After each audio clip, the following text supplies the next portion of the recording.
బంగారు గోడలతో మెరిసే బాబిలోను నగరం అధికారంతో గలగలా మోగుతోంది. అందులో దానియేలు నిశ్శబ్దంగా నడుస్తున్నాడు. జ్ఞానముంది, నిజాయితీ ఉంది, దేవునిపై అచంచల విశ్వాసం ఉంది. అందుకే కొందరికి అసూయ. దానియేలును పడగొట్టాలి అంటే వారు గుసగుసలాడారు.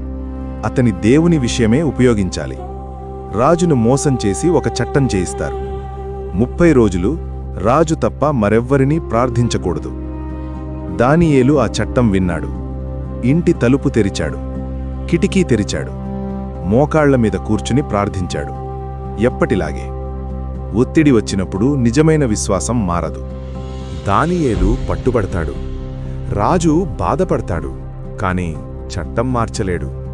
సూర్యాస్తమయం వేళ దానియేలును సింహాల గుహలోకి దింపుతారు. రాయి మూసేస్తారు.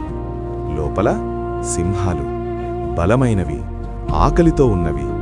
కాని దానియేలు భయపడలేదు, అరిచలేదు. దేవునిపై విశ్వాసం పెట్టాడు. ఆ రాత్రి దేవుడు పనిచేస్తున్నాడు. ఒక దేవదూతను పంపించాడు. సింహాల నోర్లు మూసిపోయాయి. భయం మౌనమైంది. కొన్నిసార్లు అద్భుతమంటే ప్రమాదం తప్పించటం కాదు, ప్రమాదంలోనూ శాంతిని ఇవ్వడమే. ఉదయం తెల్లవారగానే రాజు గుహ దగ్గరకు పరుగెత్తాడు. దానియేలా, నీ దేవుడు నిన్ను రక్షించాడా? చీకటిలోంచి ప్రశాంతమైన స్వరం. నా దేవుడు తన దూతను పంపాడు. నాకు ఏ హాని జరగలేదు.